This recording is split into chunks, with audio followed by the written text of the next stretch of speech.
صرف اشارہ کر رہا ہوں اس واقعہ کی طرف جو اسلام کے 73 فرقوں کی مستند کتابوں کی زینت نظر آتا ہے۔ تو پیغمبر فرماتے ہیں کہ رحل اقامت ڈال دیا جائے، جو آگے بڑھ گئے ہیں ان کو واپس بلایا جائے، جو پیچھے رہ گئے ہیں ان کے پہنچنے کا انتظار فرمایا جائے۔ جب میدان خم غدیر پیغمبر خاتم اور ان کے کلمہ گوں سے چھلکتا ہوا نظر آتا ہے، دنیا محو حیرت ہے کہ دھوپ میں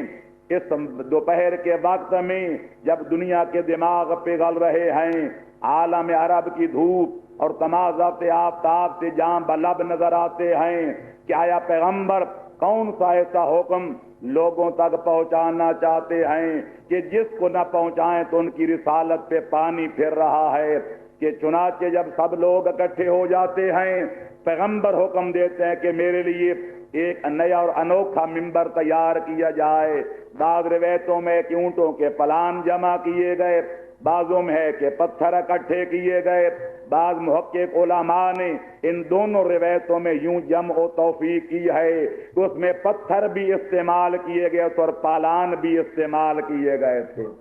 پتھروں اور پالانوں کا جب نیا ممبر بن گیا، پیغمبر تشریف لے جاتے ہیں اور مولا علی کو حکم دیتے ہیں، یا علی ادنو منی، یا علی میرے قریب آؤ۔ یہ امیر المؤمنین چند قدم بڑھتے ہیں، پھر پاس ادب نبوت سے قدم رک جاتے ہیں۔ پیغمبر پھر فرماتے ہیں، یا علی اور قریب آؤ۔ مولا علی اور قریب آتے ہیں، پیغمبر نیچے جھکتے ہیں، علی ولی کے بازو سے پکڑتے ہیں، بلند فرماتے ہیں، پیغمبر کی سفیدی بغل نمودار ہو جاتی ہے۔ اس دن پتہ چلتا ہے کہ بغل کے نیچے بال نہیں ہے۔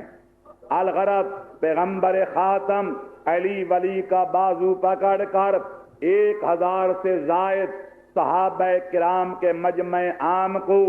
اشارہ کر کے، خطاب کر کے، علی ولی کو پیش کر کے پہلے کچھ عہد و پیمان لیتے ہیں۔ الست اولا بکم من انفسکم، مجھے بتاؤ کہ میں تمہارے مال و جان میں تم سے زیادہ حق کے تصرف رکھتا ہوں یا نہیں؟ جب پورا میدان خم غدیر بلا بلا کی صداؤں سے گونجنے لگ جاتا ہے، ہر طرف سے تائید و تصدیق کی آوازیں بلند ہوتی ہیں، تب پیغمبر فرماتے ہیں، سنو میرا آخری پیغام سنو کہ من کنت مولا ہو فہذا علی مولا،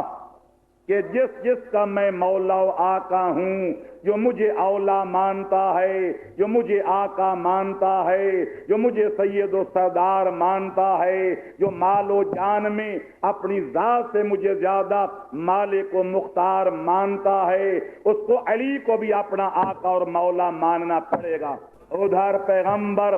علی ولی کی امامت، علی ولی کی خلافت، علی ولی کی زعامت کبریٰ کا اعلان فرماتے ہیں، ادھر خالق اکبر پیغمبر خاتم کو تکمیل دین کی سند عطا کرتا ہے۔ الیوم اکملت لکم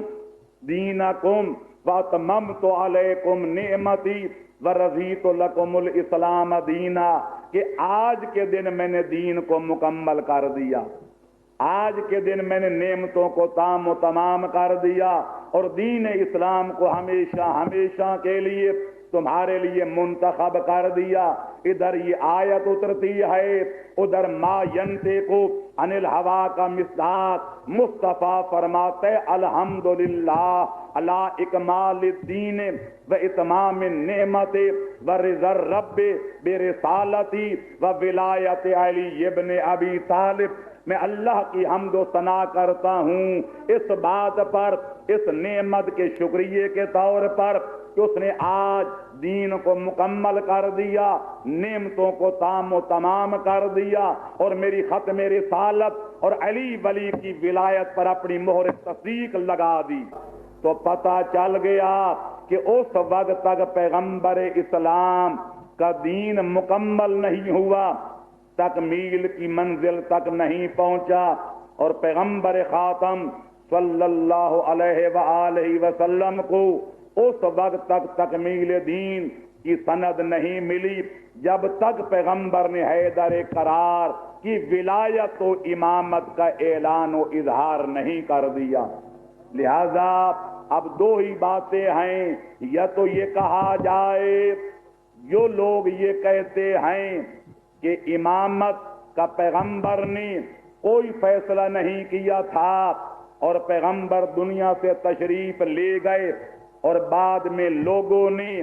امام کا انتخاب کیا، لوگوں نے امام بنایا۔ میں ان سے دو باتیں عرض کرنا چاہتا ہوں کہ وہ مجھے بتائیں کہ آیا امامت کا تعلق دین سے ہے یا نہیں ہے؟ اگر امامت کا تعلق قطع نظر اس کے کہ اصول سے ہے یا فروع سے ہے، اگر اس کا تعلق دین سے ہے اور پیغمبر نے یہ دینی فریضہ ادا نہیں کیا تو پیغمبر کو تکمیل دین کی سند کس طرح ملی؟ کیونکہ جب دین کا ایک مسئلہ تشنہ تکمیل رہ جائے تو دین ادھورا سمجھا جائے گا،